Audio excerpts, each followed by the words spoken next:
Yeah, it's true. My dad said, "Do you like that one, honey?" My mom was like, "Yeah, that's nice." We got to go inside the house and look inside of the house. I guess they were still selling it or whatever. And we got to walk in the house. It was someone else's home. It never looked exactly like what my dad built, but it did look similar. There was similar aspects to it. The design was a lot of like wood and stuff like that. But it wasn't like this house right here. The house on Homestead Road.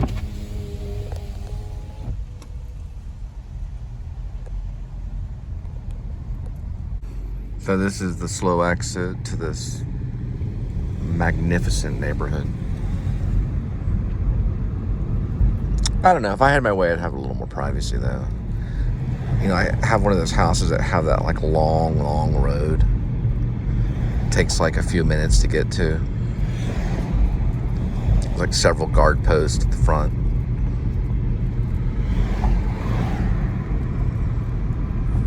I mean, you gotta go out sometime. You might as well go out that way, you know? It's like the long pathway, and you can see the house on the horizon. Kind of the houses that they write about in those books about fathomably rich people. People that are excessively rich. They're just rolling in it, you know? For whatever reason. They struck oil. They wrote a really cool book. I don't know, maybe their vlog took off. Their YouTube channel made them extremely wealthy.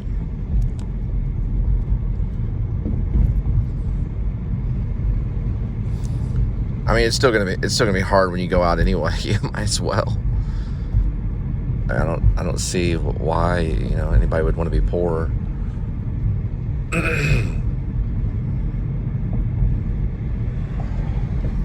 mean, if you could choose. I mean, there's rich people that go to church just like there's poor people. Do you go, "Hey, Mom and Dad, since they have a lot of money, does that mean they're going to HE double hockey sticks?"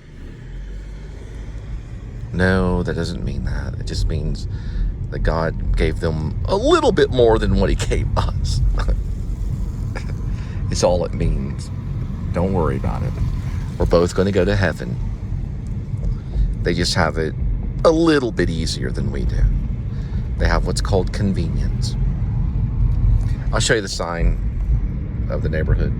They're right next to the school I used to teach at.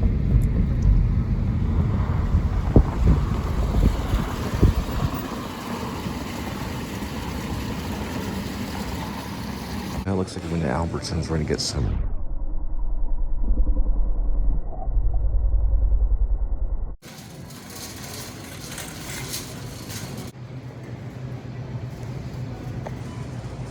It's like this is the pasta owl, so we will pick up some spaghetti. So they want spaghetti, but they don't want it thin. This is normal spaghetti. All right, looks like they wanted Classico, tomato, sweet basil. I have a 6-pack of 7-Up bottles, but they do have the bottles, so I'll get individual ones. So they'll get exactly what they want.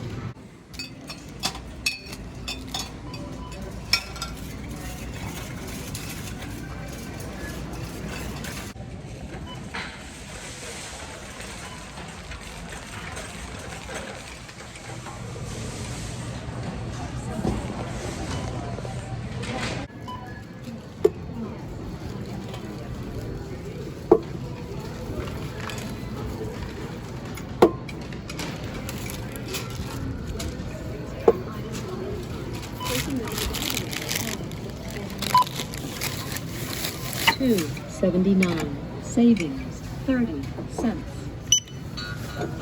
$1.29. $1.29. $1.29. $1.29. $1.29. $1.29. $3.79.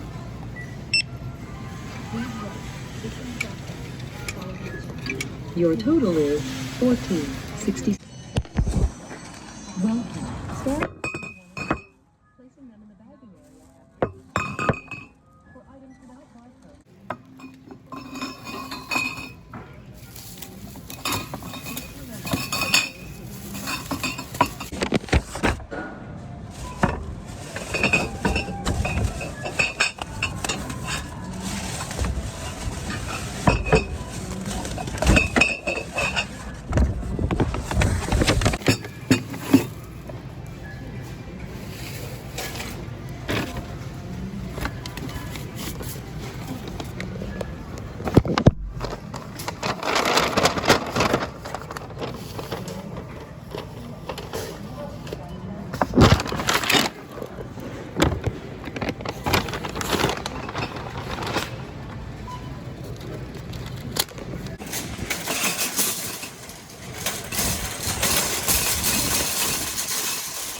Well, we got your spaghetti. It's regular spaghetti, it's not thin.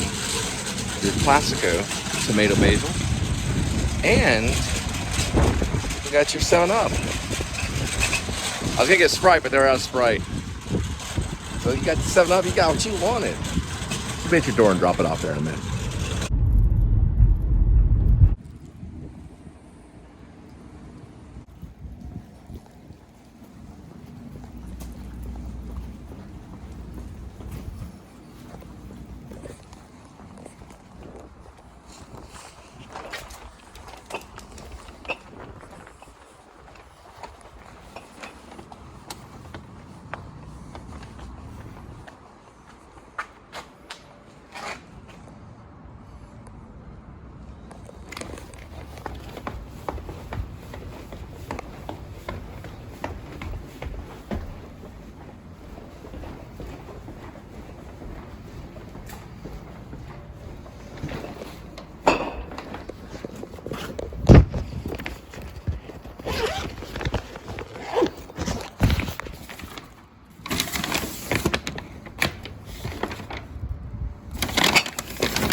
All right. Looks like we're headed to Torchy Tacos and pick up your Torchy Taco and drop it off at your doorstep. Brought to you by Ricolo. Ricolo!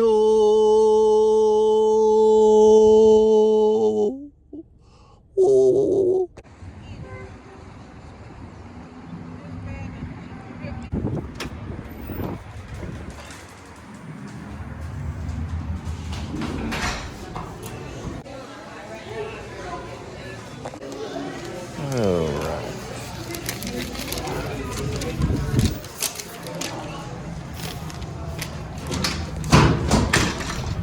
I'm continuing to write the segment about Wasakiag Lake, the palm.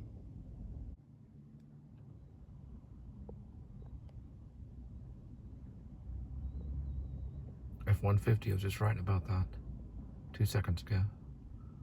No lie. A black. This one's gray though. Still pretty close.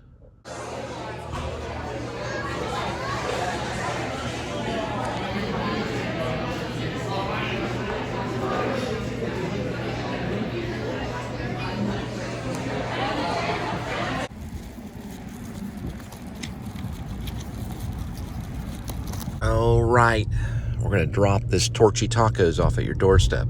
Still working on that scene about the poem of Wasakiag, the lake, the frozen lake in January.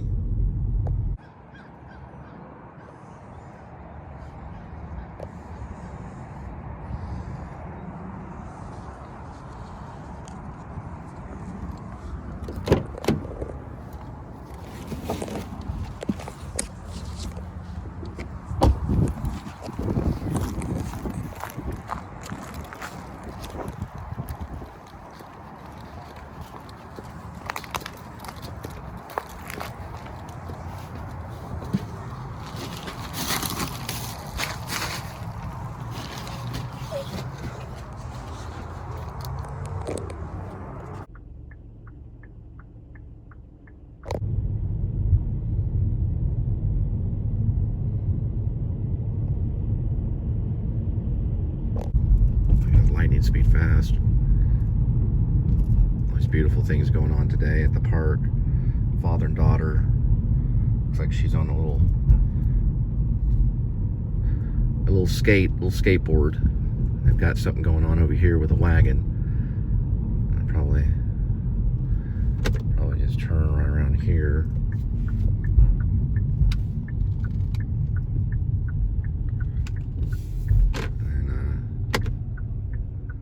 Well, there's little changes I'm making to the book, so just little things that make a big difference, you know. Like, for example, I was talking about Stephen King's Pet Sematary, but I spelled Pet Sematary correctly because I was making a comment of, you know, that in fact he used a pet cemetery, you know, not the book. Well, you know, he did use that in the book, but it was kind of a joke. You know, it was like a little joke thing.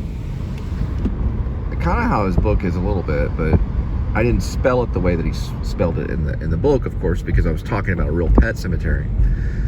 And then I noticed what I did was capitalize the two words, and then I went back and made the P small and the C small, because cemetery is spelled with all E's. CEMETERY, I believe. Cemetery, CEMETERY.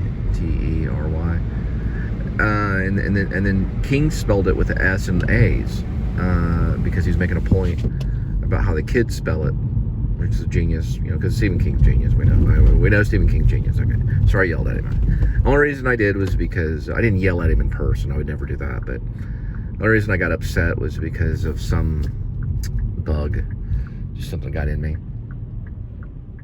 He's a rich writer as opposed to a poor writer, but he's still a genius, so we give him that, of course. Of course he is. People don't do those kinds of things unless they're geniuses.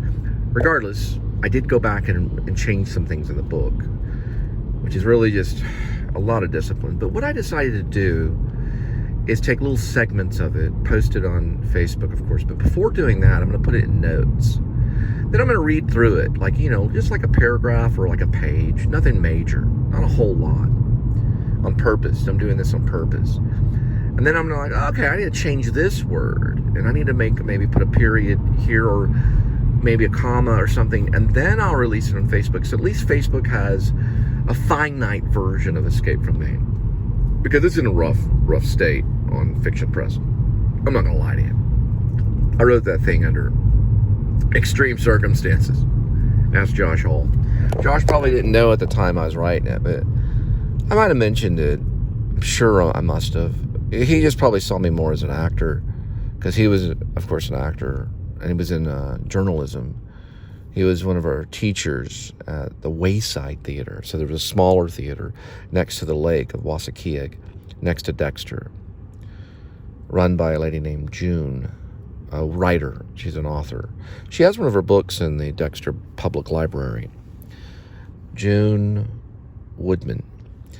She let me read her book for a while. I read it as much as I could. I was also reading Stephen King stuff, and I was reading plays and memorizing, because I was trying to be an actor at the time too. So as this was going on, I was doing quite a bit. I had a full-time job at the mill, working in the wood mill, slowly losing my hearing. Then I had to go into the nearby theater. Well, of course, at first at the Wayside, until the Center Theater decided to launch their Christmas show, Miracle on 34th Street, which I decided to take, because they offered me the role of Halloran, because I auditioned.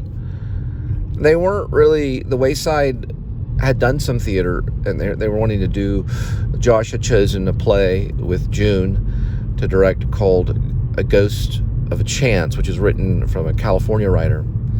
I think he had workshopped it in Florida too. Not Josh, but the play Ghost of a Chance. And I was going to play a role in that, and that's what I was excited about. That's what we wanted to do. We wanted to do A Ghost of a Chance. Miracle on 34th Street, yeah. But, you know, I guess the force of the Center Theater and its commercialism kind of pulled me in that direction. So Josh and I had several conversations on the phone about the matter. And there was some kind of thing going on with June, and June was writing her original work about a butler.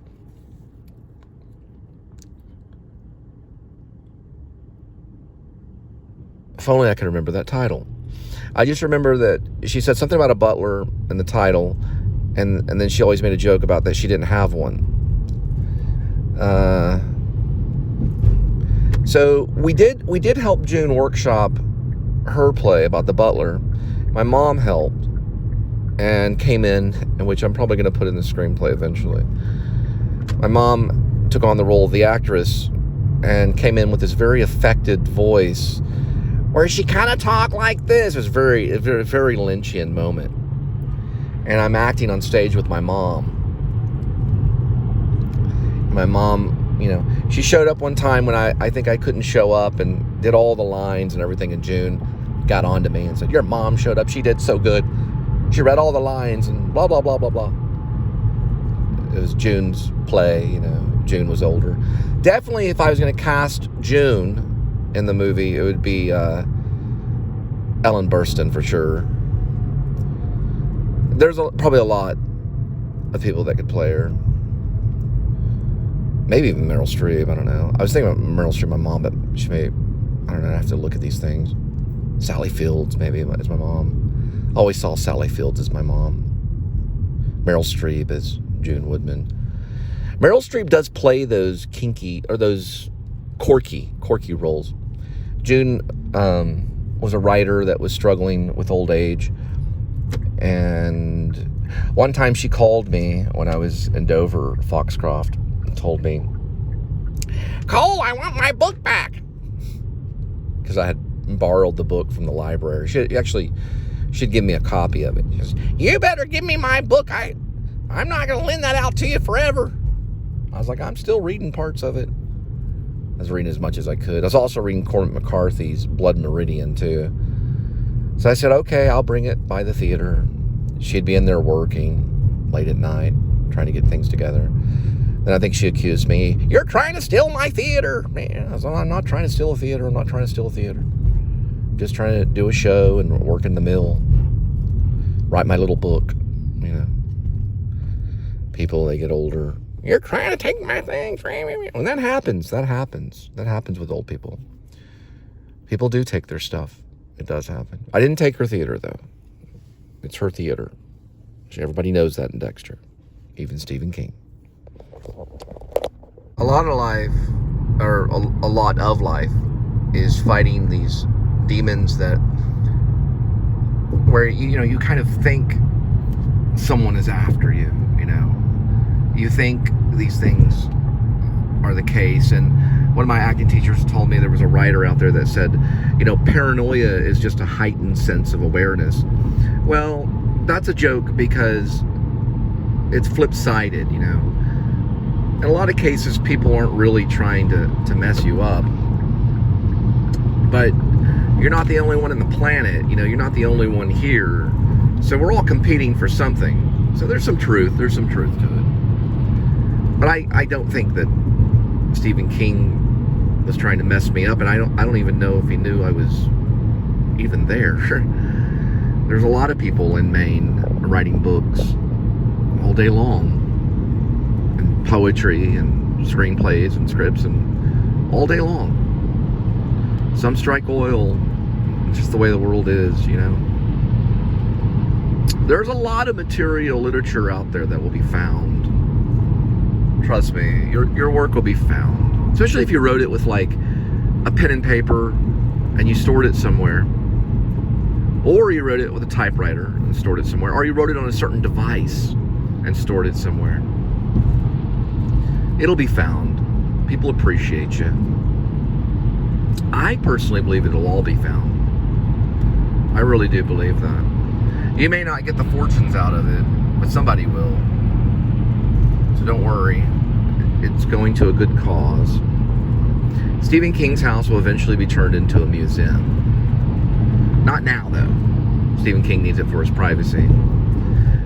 It's kind of the joke in Escape from Maine, because Jonah digs a tunnel from the neighbor's yard into Stephen King's basement, which I don't even know if Stephen King has a basement. And frankly, I don't care. He probably does. A lot of places in Maine do.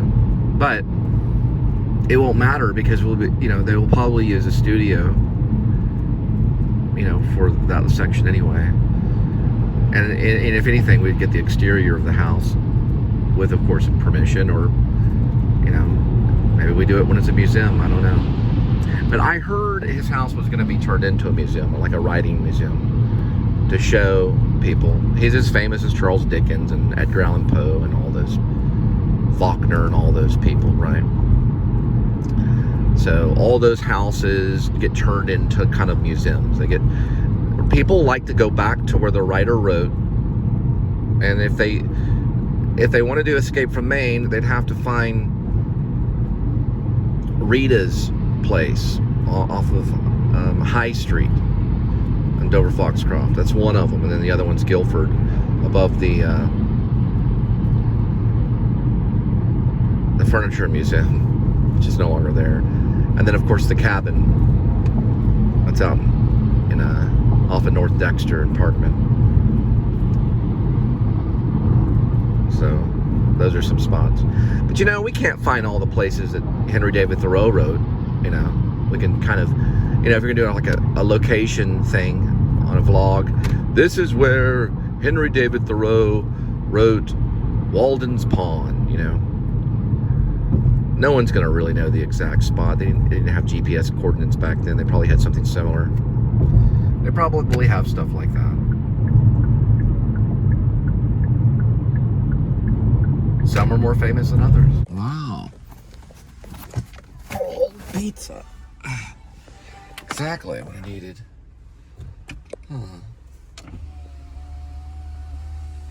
Well, they should say something. All right, stop your car real quick. I'm gonna hang this on the fucking door. I don't want this shit. No, keep it. We can use that.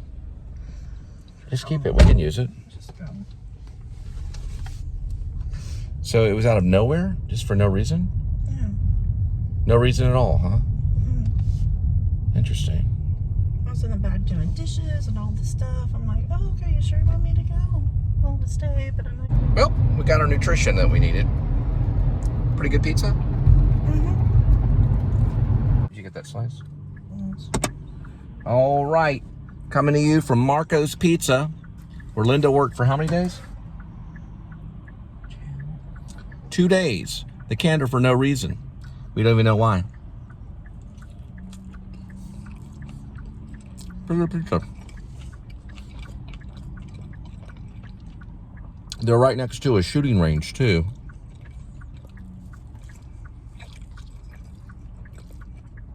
Enjoy it. Both places are gone.